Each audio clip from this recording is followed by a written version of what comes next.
Last September, a 54-year-old project manager, Daniel, walked into his office on a Tuesday and did something that made his entire department go silent. He resigned. Not, "I got a better offer," resigned. Not, "I'm burned out," resigned. He handed in a letter that said, in the most polite, professional language possible, "I don't need to do this anymore." His coworkers were confused. Some were annoyed. A few were suspicious. Because Daniel didn't look rich. He drove a Honda CR-V. He brought lunch from home most days. He lived in a 3-bedroom house in a decent suburb. Not a mansion, not a condo downtown, just a normal house with a normal yard and a dog named Walter. His salary? He'd peaked at $88,000. Never cracked 6 figures. Not once in 27 years. At his little going-away lunch, sheet cake, paper plates, someone brought a card from Walgreens. One of the younger associates finally asked the question everyone was thinking. "Daniel, how?"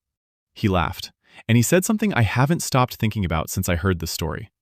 "I just use different math than everyone else." Different math. Not more money. Not an inheritance. Not a lucky stock pick.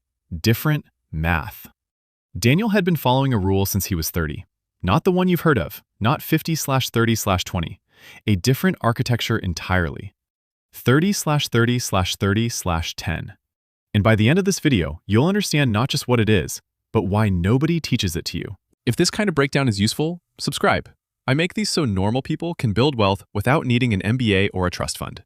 You don't need to be special. You just need the right blueprint. All right, let's get into it. Here's what most people never realize. The popular budget rule, 50/30/20, was designed for financial survival. Half your income to needs, 30% to wants, 20% to savings. Sounds reasonable. But reasonable and wealthy are two very different destinations. 20% sounds generous until you realize it barely outpaces inflation after taxes, emergencies, and lifestyle drift eat into it. You follow the rule perfectly and still end up adjusting your retirement age slider to the right at 58. The problem isn't discipline, it's the formula itself. And to show you exactly what I mean, I want you to follow two people. Priya, UX designer in Austin, earns $94,000. Married, 1 daughter, renting a 2-bedroom apartment. She pays every bill on time, never carried credit card debt. She's not bad with money. That's what makes her story so sneaky.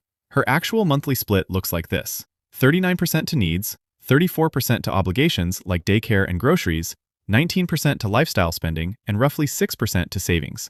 That 6% gets rated almost every quarter by car repairs and vet bills. Priya thinks financial health means no debt, bills paid, food on the table. And it is, but she's missing the entire engine. Marcus, operations manager in Denver, earns $91,000, single dad. 2 years ago, a coworker named Dale, a guy who drove a boring Civic but retired at 54, handed him a book. Inside was a framework. Marcus didn't start perfectly, but he did something Priya hasn't. He reverse-engineered his paycheck around the rule instead of hoping there'd be money left over. He makes less than Priya, so how is he building more? Hold that thought. 30%. Housing and essentials. Not 50, 30. You cap your survival costs aggressively. This single decision controls everything downstream. 30%. Wealth building. Not savings, not a rainy day jar. This is money that goes to work and never comes home. Index funds. Roth IRA. 401k match. This is the engine. 30%. Lifestyle. Yes, the same percentage as investing. This is intentional. Most budget advice tells you to eat rice and cancel everything. That works for about 4 months. Then you revenge spend everything you saved. This framework is sustainable because you don't feel deprived. You feel strategic. 10%. Emergency and freedom. A hard floor beneath you. Separate from investing. This is the money that makes sure a bad month doesn't become a bad decade. Now watch what happens when you do the math. At $85,000 a year, roughly $5,383 a month after taxes, Marcus puts $1,615 into his wealth bucket. Priya, following her current pattern, effectively invests about $250 a month. Same economy, same stock market. Both earn a historically average 7% real return.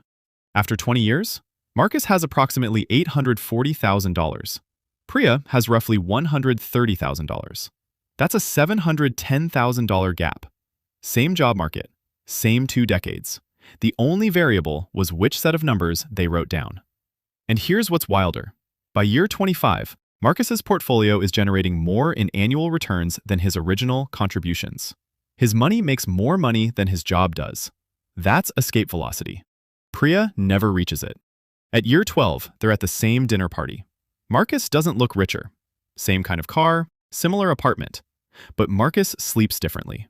He doesn't check his bank account before checking a menu price. He stopped doing that at year 6. Priya still does it at year 15. At year 20, Priya opens a retirement calculator and quietly adjusts the age slider to the right. 62 becomes 65. 65 becomes 68. She doesn't tell anyone. She just adjusts. Marcus doesn't have a retirement age slider. He has a decision date.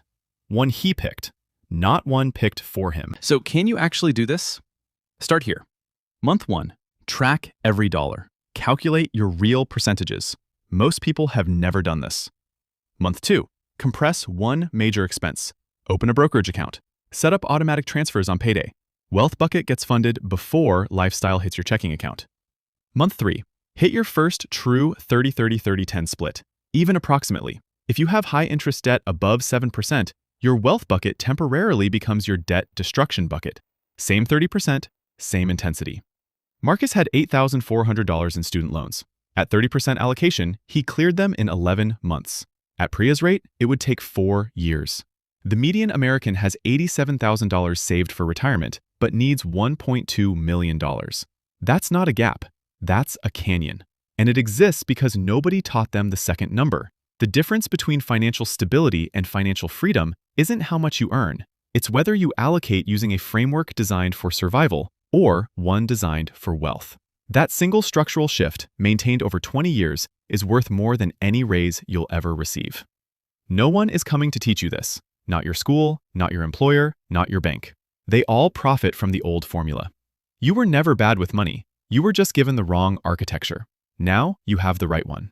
I'll see you in the next one.